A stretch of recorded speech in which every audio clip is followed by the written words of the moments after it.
मेरे प्यारे दोस्तों, आप सबों को मेरा प्रेम पूर्वक नमस्कार। दोस्तों, आज के इस वीडियो में हम बताने जा रहे हैं कि कौन सी स्त्री के भाग्य में पुत्र नहीं होता है। तो चलिए इसे शुरू करते हैं। शुरू करने से पहले अगर आप मेरे चैनल पे नए हैं तो मेरे चैनल को सब्सक्राइब कर लीजिएगा, और अगर ये कहानी आपको अच्छी लगे तो इसे एक लाइक ज़रूर कर दीजिएगा तथा अपने दोस्तों को शेयर कीजिएगा। एक बार माता लक्ष्मी क्षीर सागर में भगवान विष्णु के पैर दबा रही थी। पैर दबाते हुए माता लक्ष्मी ने भगवान विष्णु से बोली, हे प्रभु, आज मेरे मन में 3 प्रश्न उठ रहे हैं। यदि इन 3 प्रश्नों के उत्तर देकर आप मुझे संतुष्ट करेंगे तो मेरे मन को बहुत शांति मिलेगी। तब भगवान विष्णु कहते हैं, हे देवी, तुम्हारे जो भी प्रश्न हैं तुम निसंकोच होकर पूछो, मैं तुम्हारी इस शंका का निवारण अवश्य ही करूँगा। तब माता लक्ष्मी कहती है कि हे प्रभु, वह कौन सी स्त्री है जिसके भाग्य में संतान सुख नहीं होता है। स्त्री समय से पहले विधवा हो जाती है। और मेरा तीसरा प्रश्न है कि कौन सा श्रृंगार करने से स्त्री को स्वर्ग में स्थान प्राप्त होता है। तब भगवान विष्णु कहते हैं, हे देवी, तुमने उचित प्रश्न किए हैं। तुम्हारे ये तीनों प्रश्न अत्यंत महत्वपूर्ण है। इन प्रश्नों का उत्तर संसार कल्याण के लिए है। जो भी मनुष्य इसे ध्यान से सुनता है उसे पृथ्वी लोक पर संपूर्ण सुख प्राप्त होता है, और मृत्यु के बाद उसे मेरे यानी स्वर्ग लोक की प्राप्ति होती है। भगवान विष्णु देवी लक्ष्मी से कहते हैं कि हे देवी, आज मैं तुम्हें एक अत्यंत पवित्र कथा सुनाता हूँ। इस कथा के माध्यम से तुम्हारे सभी प्रश्नों का उत्तर तुम्हें प्राप्त हो जाएगा, लेकिन तुम्हें इस कथा को पूरे ध्यान से अंत तक सुनना पड़ेगा। इस कथा को कभी आधा अधूरा नहीं सुनना चाहिए। इस कथा में समस्त कल्याण का सार छिपा हुआ है। जो भी इस कथा को पूरा ध्यान से सुनेगा उसको मैं 32 अपराध क्षमा करता हूँ। तब देवी लक्ष्मी कहने लगी, प्रभु, मैं आपको वचन देती हूँ कि इस कथा को मैं पूरे मन और लगन से सुनूंगी। आप कृपया इस कथा को प्रारंभ करें। तो दोस्तों, आप सभी से एक विनती है कि आप भी इस कथा को पूरा ध्यान से सुने। तो चलिए आरंभ करते हैं। भगवान विष्णु कहते हैं, हे देवी, एक समय की बात है, एक मध्य देश में एक छोटा सा नगर था। उस नगर में एक सेठ रहता था। उस सेठ के 2 पुत्र थे और सेठ के दोनों बेटों का विवाह भी हो चुका था। सेठ के घर में किसी चीज़ की कोई कमी नहीं थी, किंतु सेठ की पत्नी का स्वभाव अत्यंत ही दुष्ट था। सेठ की पत्नी और सेठ के बड़े बेटे की पत्नी दोनों का स्वभाव दुष्ट था। सेठ की पत्नी अपनी बड़ी बहू को बहुत लाड़ प्यार करती थी, किंतु छोटे बेटे की पत्नी के साथ बहुत बुरा बर्ताव करती थी। घर की सबसे छोटी बहू बहुत ही अच्छे स्वभाव की थी, ईश्वर पर श्रद्धा और पतिव्रता नारी थी। वह अकेले ही घर का सारा काम किया करती थी और गृह कार्य में दक्ष थी। इतना अच्छा स्वभाव होने के बावजूद भी उसकी सास उसके साथ बुरा व्यवहार करती थी, उसका हमेशा अपमान करती थी।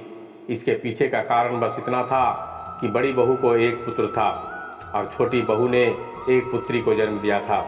पुत्री को जन्म देने के कारण सेठ की पत्नी अपनी छोटी बहू को ताना मारा करती थी, लेकिन वह बेचारी कर भी क्या सकती थी। जो भाग्य में लिखा होता है उसके साथ वही होता है। भगवान विष्णु कहते हैं, हे देवी, अब मैं तुम्हें छोटी बहू की कहानी सुनाता हूँ। इससे तुम्हें पहले प्रश्न का उत्तर प्राप्त हो जाएगा कि कौन सी स्त्री को पुत्र प्राप्ति नहीं होती है। हे देवी, सेठ की जो पत्नी थी वह पहले से ही दुष्ट और कुटिल स्वभाव की थी। उससे उसकी सास भी परेशान थी। सेठ की पत्नी अपनी छोटी बहू को सबसे ज़्यादा दुख देती थी। छोटी बहू का नाम था सुकन्या, और सुकन्या को सताने में उसकी सास को बड़ा आनंद आता था। सुकन्या बेचारी रोज़ सुबह ब्रह्म मुहूर्त में जागकर अपने घर की काम काज करती थी, और दिन भर काम करके उसे रात्रि में ही सोने को मिलता था। इतना होकर भी सेठ की पत्नी छोटी बहू से द्वेष करती थी। जब छोटी बहू झाड़ू लगाती थी तो उसकी सास आकर उसे ताना मारती थी कि तेरे हाथ में जान नहीं है क्या, तू जल्दी जल्दी झाड़ू नहीं लगा सकती। मैं मंदिर जा रही हूँ, मुझे लौट कर आने से पहले भोजन बनाकर तैयार रखना, और आते ही मैं उस भोजन को ग्रहण करूँगी। और सुन, अन्न का एक दाना भी बर्बाद नहीं होना चाहिए। बेचारी सुकन्या चुपचाप अपनी सास की अत्याचार सहन करती थी और उसकी सास की हर आज्ञा का बड़ी विनम्रता से पालन करती थी। फिर छोटी बहू खाना बनाते हुए सोचने लगी कि मैं घर का इतना सारा काम करती हूँ, लेकिन मैं फिर भी चैन की सांस नहीं ले पाती हूँ। मेरी सासू माँ किसी न किसी बात को लेकर मुझे ही ताना मारती रहती है। पता नहीं कब उनकी ताना मारने की आदत जाएगी। सुकन्या इतना सोच ही रही थी कि दरवाजे पर खटखटाने की आवाज़ सुनाई दी।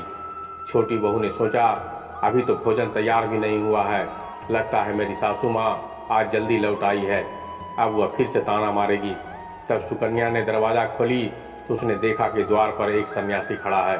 वह सन्यासी सुकन्या से कहने लगा कि बेटा सदा सुहागन रहो, मेरे लिए कुछ भोजन का दान करो। हे पुत्री, मुझे बड़ी भूख लगी है। तब सुकन्या ने सोचा, अगर मैं इस सन्यासी को भोजन करा दूं तो इतने में मेरी सास आ जाएगी, मेरी खैर नहीं रहेगी। कुछ देर तक विचार करने के बाद सुकन्या ने सोचा, यदि मैं सासू माँ के ताने के डर से इस सन्यासी को भोजन नहीं कराऊंगी तो मुझे महापाप लगेगा, मेरा सारा पुण्य नष्ट हो जाएगा। यह सोचकर सुकन्या ने उस सन्यासी को घर के अंदर बुला लिया। अतिथि धर्म पालन करते हुए सुकन्या ने उस सन्यासी को भोजन कराने लगी। उतने में ही उसकी सास घर पर आ पहुंची और उस सन्यासी को घर के अंदर भोजन करते हुए देखकर वह चिल्लाते हुए कहने लगी, सुकन्या यह क्या कर दिया? यहाँ पर क्या किसी प्रकार का भंडारा या दावत नहीं चल रही है जो तुम्हें राह चलते भिखमंगों को घर में बिठाकर खिला रही हो?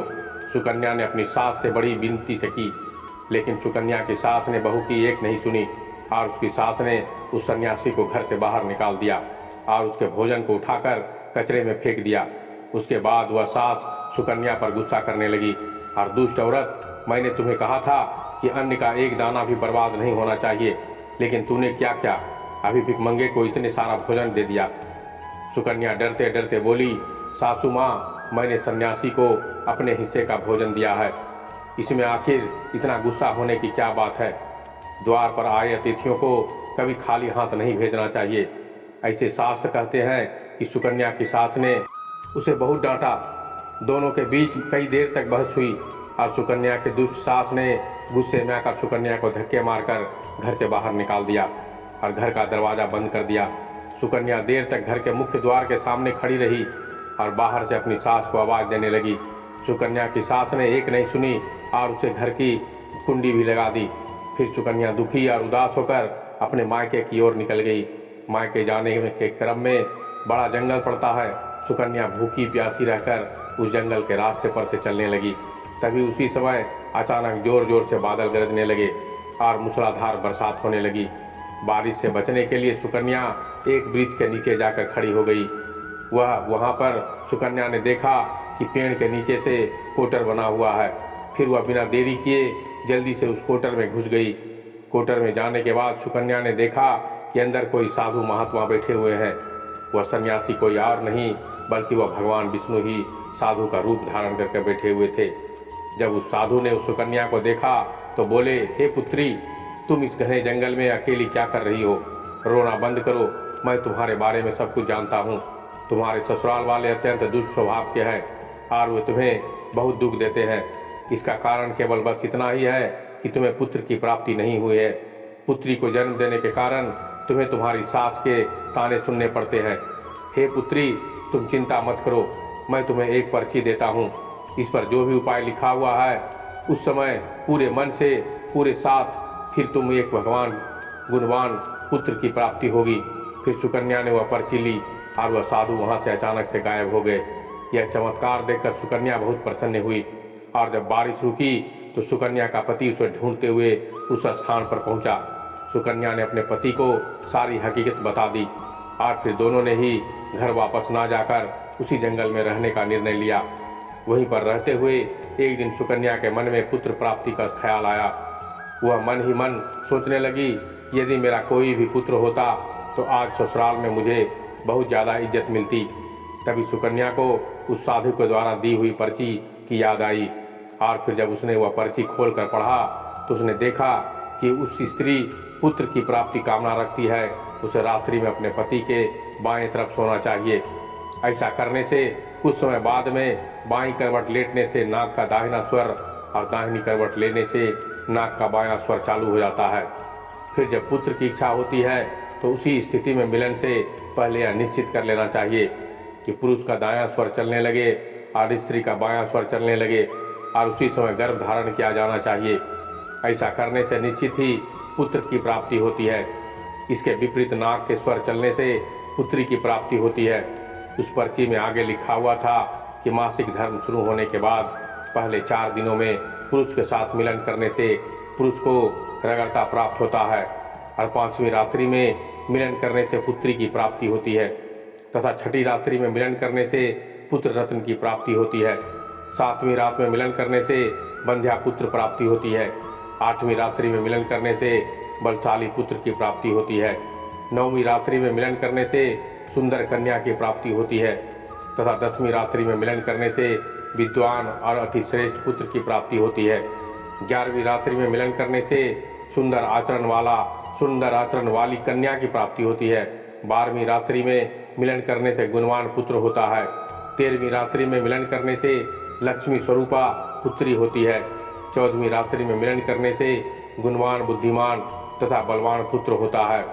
फिर कन्या ने मासिक धर्म के बाद 14वीं रात्रि में अपने पति के साथ मिलन किया और उसके बाद गर्भ धारण किया।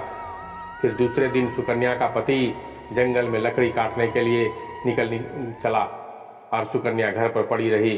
फिर अचानक से तेज तूफान आया और सुकन्या की झोपड़ी उड़ गई। फिर सुकन्या दौड़ती हुई उसी पेड़ के कोटर में जाकर रुक गई जहाँ पर उसे वह साधु मिला था।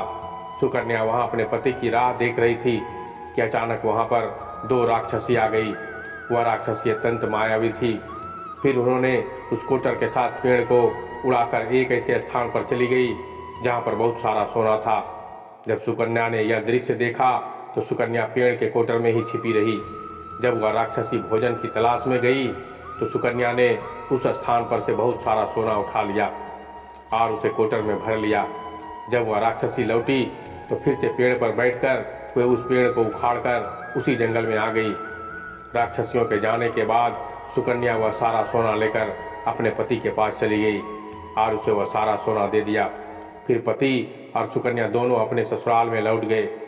वह जाकर अपनी सास को वह सोना दे दी और सारी हकीकत बता दी, जिसे सुनकर उसकी सास को बहुत गुस्सा आया और बोलने लगी, अरे मूर्ख औरत, तू बस इतना ही सोना लेकर आई? इतने सोने से क्या होगा? मैं होती तो बहुत सारा सोना लेकर आ जाती।